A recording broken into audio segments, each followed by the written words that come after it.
questions when we're planning an overhaul of the garden.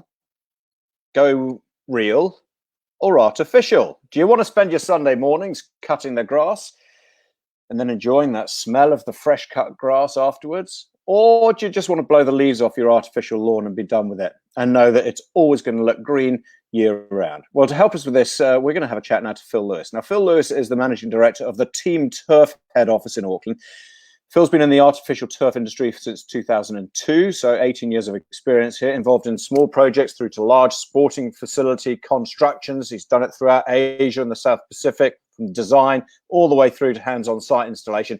So Phil has, to say the least, extensive knowledge in all areas of artificial turf. Phil, good to see you today. Thank you very much indeed for giving us some time. Well, I hope no problem, you popped up. Hey, I was interested when I was reading, when I was stalking you, that your background academically was in sports science, and you specialized in athletes. Is it physiology and biomechanics? So I thought, what's the connection there with artificial turf? And actually, is there actually a connection there in the fact you were looking at what people are playing on and running on? Does it have nothing to do with it? No, absolutely. It was a nice kind of link in the end. When I left university, I wasn't quite sure what I was going to do, and I did a commerce degree in marketing and a sports science degree in biomechanics. And then after 4 years in the wine industry, I ended up in the artificial turf industry, which in the end, some of that knowledge from the sports science side of things links into, in particular around testing for high-level sports services like for FIFA or for FIH or for World Rugby. They're quite strict now on fall heights and torque and torsion, other technical terms when it comes to specific sports surfaces at the highest level. So some of that knowledge has come into play, which is quite nice in the end. Yeah, because we're not talking, for us, we're going to be talking very much about sort of home projects here. But what you're talking about is when you're talking about the spring and the density and all these scientific parts of it. I mean, the artificial turf industry in New Zealand, I mean, it must be huge now. And I'm now talking beyond just sports ground installations.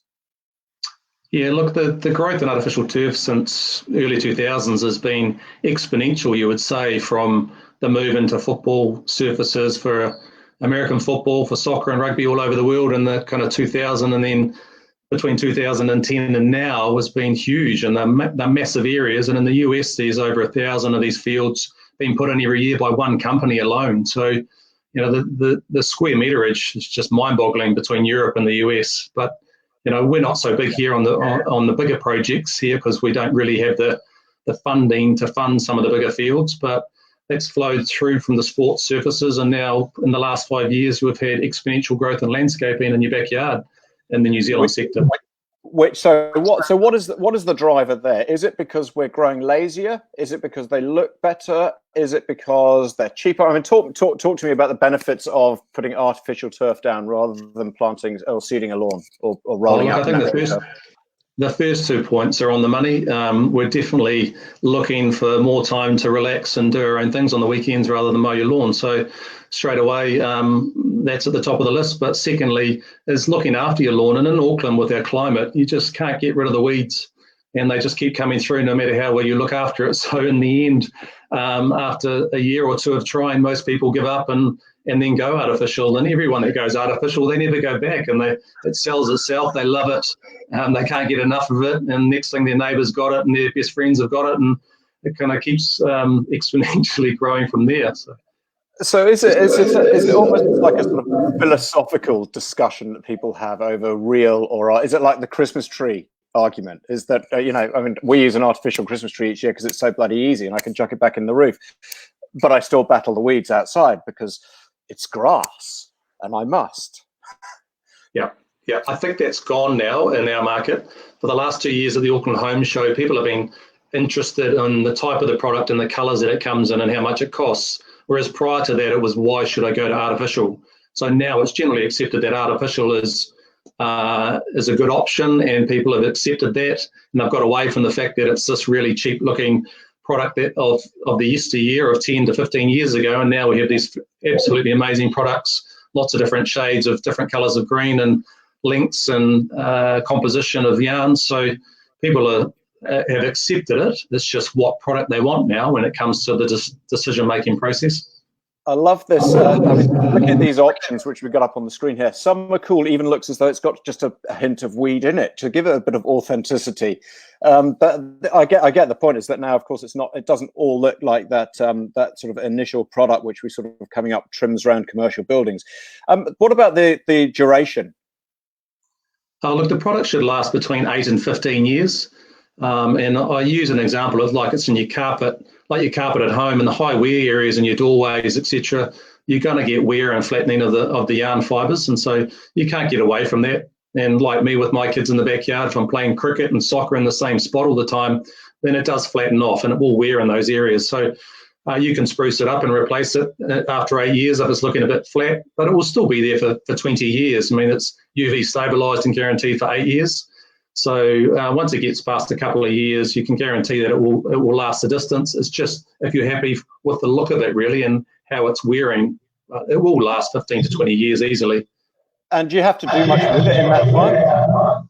No, once the sand layer goes into the fibres, it's there permanently. You don't have to top it up.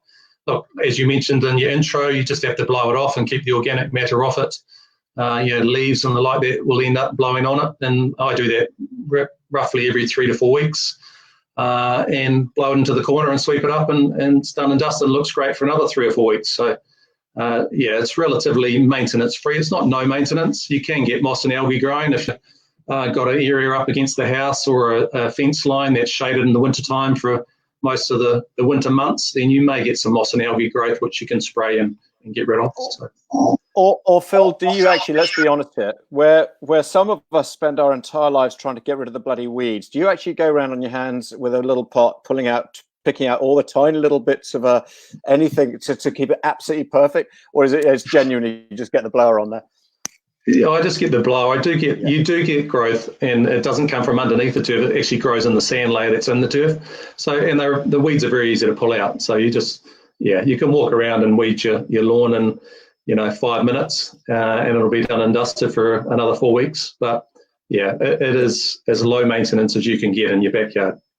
Well, you've got Sadie's attention here. She entered the competition. A new deck was going to be her next outdoor project. Now she's gone to the artificial grass out the front. She'll probably get 2 entries to the competition now for the Weber barbecue.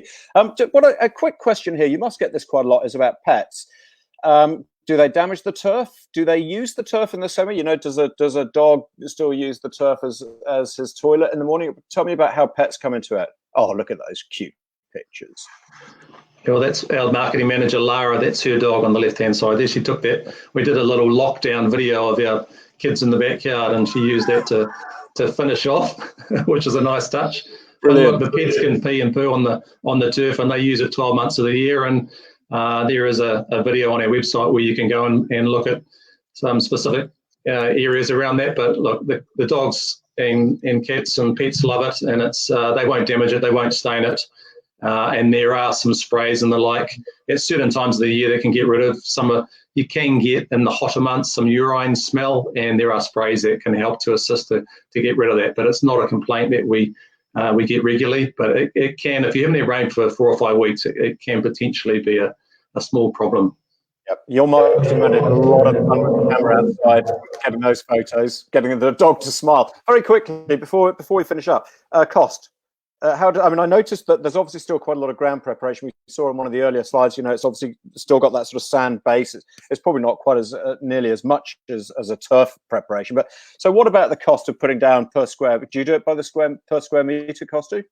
We do by the square meter. So it can be anywhere from $110 up to $150 a square meter, and that comes down to the access into the area. And a lot of areas are limited access, wheelbarrow only into your backyard or through your house in some cases. So, and it depends on the size of the area. So you might be 110 to 120 plus GST per square meter for a larger area. That might be 50 to 100 square meters with good access, or you might be 140 to 150 a square meter if you were limited access and only 10 or 15 square meters.